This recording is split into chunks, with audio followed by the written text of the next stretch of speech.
Video ini hanya untuk mereka yang punya logika. Bagi yang tidak punya logika, skip aja. Dukungan Partai Nasdem terhadap Anies Baswedan sebagai calon presiden 2024 nampaknya bakal punya efek serius buat suara mereka di Pileg 2024 nanti. Dukungan suara buat Nasdem akan menurun, terutama di kalangan non-Muslim dan daerah Indonesia Timur. Ini terlihat di hasil survei nasional Saiful Mujani Research and Consulting yang baru kemarin dirilis. SMRC membandingkan perolehan suara Nasdem antara 2021 dan Agustus 2022.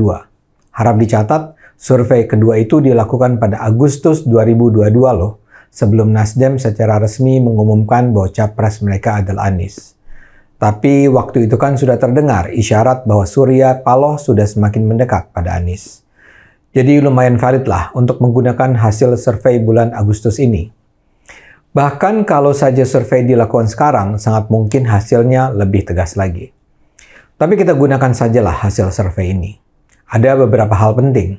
Pertama, dukungan pada Partai Nasdem di Indonesia bagian timur turun dari 10,8% pada 2021 menjadi 3,9% pada Agustus 2022.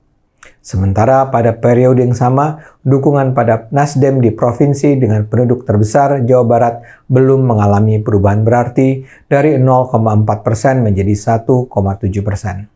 Kemudian soal agama. Dukungan kepada Nasdem di kalangan pemilih non-Muslim menurun dari 6,8% pada 2021 menjadi 2,5% pada 2022. Di sisi lain, dukungan dari pemilih Muslim hampir tak mengalami perubahan dari 3,3% pada 2021 menjadi 3,7% pada 2022. Satu-satunya kenaikan yang berarti terjadi di kalangan pemilih Anies. Dukungan terhadap Nasdem di kalangan pemilih Anies naik dari 3,8% pada 2021 menjadi 8,1% pada Agustus 2022. Yang menarik, dukungan terhadap Nasdem dari kalangan pemilih Prabowo menurun dari 4,1% menjadi 1,8%. Di sisi lain, dukungan massa pemilih Ganjar relatif stabil dari 2,7% pada 2021 menjadi 3,7% pada 2022. Karena itu, SMRC menyimpulkan isu pencalonan Anies Baswedan sebagai presiden punya dampak terhadap perubahan wajah pemilih Nasdem. Suara Nasdem di Indonesia bagian timur dan dari kelompok pemilih non-Muslim mengalami penurunan.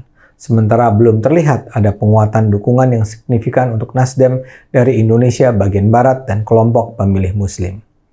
Itu adalah hasil survei SMRC. Dan sekedar sebagai pelengkap, kita juga mendengar ada banyak kader, anggota, pengurus, atau caleg Nasdem yang sudah menyatakan mengundurkan diri atau keluar dari Nasdem. Sekarang pertanyaannya, apakah segenap isyarat ini akan mempengaruhi Nasdem? Apakah ini berarti Nasdem akan memutuskan untuk membatalkan dukungan mereka kepada Anies?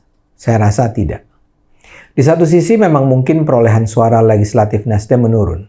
Pada 2019, Nasdem sebenarnya menjadi partai dengan peningkatan suara terbesar dibandingkan Pileg 2014. Pada 2019, Nasdem memperoleh 9% suara. Kalau perolehan suara sebagaimana yang diprediksikan hasil survei SMRC bertahan sampai 2024, hampir pasti suara Nasdem akan merosot tajam. Tapi tentu saja tetap dalam batas angka yang tetap memungkinkan para wakil Nasdem duduk di parlemen. Pertanyaannya, apakah itu bukan kehilangan yang terlalu besar buat Nasdem?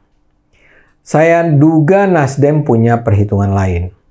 Sebagaimana terlihat dari hasil survei SMRC, Nasdem mungkin kehilangan pendukung Kristen dan dari Indonesia Timur, tapi Nasdem akan memperoleh tambahan dukungan dari pemilih Anies. Sekarang memang berada di kisaran angka 8,1%, tapi itu tidak berarti tidak akan ada lagi peningkatan.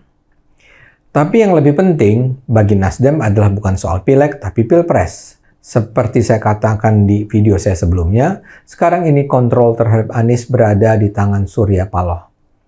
Dan Surya tahu bahwa Anies memiliki kemungkinan besar menang, terutama kalau Ganjar tidak jadi maju.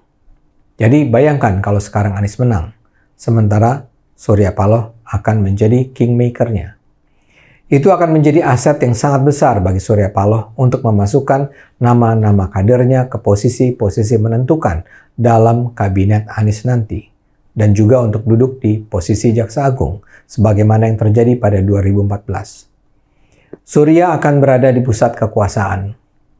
Jadi saya duga Surya Paloh tak akan terlalu galau dengan penurunan suara legislatif Nasdem.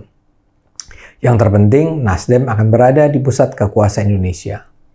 Ayo gunakan akal sehat, karena hanya dengan akal sehat, bangsa ini akan selamat.